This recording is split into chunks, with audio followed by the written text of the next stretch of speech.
I went hunting for my first time in New Zealand in my life, and it was such a eye-opening experience because my friend and I we were hunting deer, and it's the first time I'd ever like shot an animal, and thankfully at the time I was like super fit, super strong, and it was like a 100-kilo deer out in the middle of the bush, the woods, they call it the bush.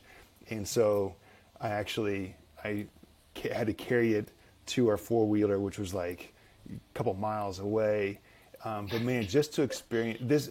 Okay, and the reason I bring this up is because when we were gutting the deer, he was showing me how to do it properly and ethically, and he's like, here's the stomach, as he's like gutting it, and he did like a little slit in the stomach, and you could see like this rich green grass, the last thing that this deer had eaten.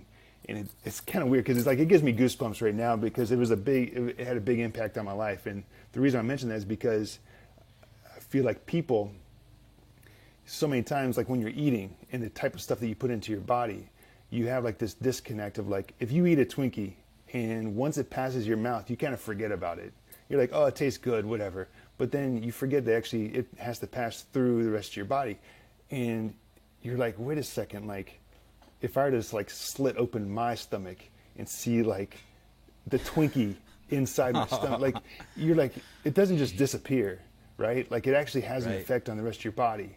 And it really made me kind of double think about the things that I'm putting into my body, making sure that they're like rich and green and nutrient dense and that sort of thing. So it was a really big impact on my life doing that. That being said, I do feel like there's stricter guidelines. I know there's stricter guidelines there with regard to how animals are raised in the natural resources, because natural resources are such a massive part of the land and the Maori culture, and that's what's kept it so beautiful for so long. I mean, they know that tourism is a big industry, and if you start developing lands and changing the way that things are and changing conservation laws, then that's going to affect tourism as well. So there's a deep respect for the land and the animals there. So it kind of ties in with your last point about the government. And this is another thing too I realized about the government is the government's so different there in the sense that like everyone kind of feels like you're in this together, and there's like this little brotherhood, sibling rivalry with Australia, because Australia and New Zealand are kind of like out in the middle of the ocean together, but they always have each other's backs. And I think New Zealand, I could be completely wrong here. I want to say it's like 4 or 5 million people there. We might have to fact check that. And I think like a quarter or a third of that lives in Auckland, but it's like a state basically in the United States. And when you kind of realize that you're a small island in the middle of the ocean, you kind of realize, hey, we got to get along here. We're all in this together. And I think in the United States, it's so big that you get so many different opinions, and there's so much different like controversies and extremes on both sides that it's a completely different dynamic here compared to there. So it's a lot of talking, but man, it was not to get too deep into this, but it is really amazing. And it is really amazing that this country has so many different cultures in it and people in it, and it's so rich in that. And instead of celebrating that, we're using it to divide us right now. Yeah. And some people say we might need to do that, but it's a really enormous accomplishment that we've done, and we should really be spending 3 years patting ourselves on the back and not 3 years hating each other. It's really really crazy. It's also crazy, and I don't know where you stand on this, and I apologize, Carl, if I'm dragging you into something you don't want to be dragged into, but it's really crazy. If you would have told humanity 100 years ago you are going to eat so poorly over the next 100 years, especially towards the end of it, the last 10 years, that your population is basically going to be eating toxins for 30 years straight. Yeah. And then a virus is going to come and just start killing those people who who basically consume too much added sugar, too much refined carbohydrates.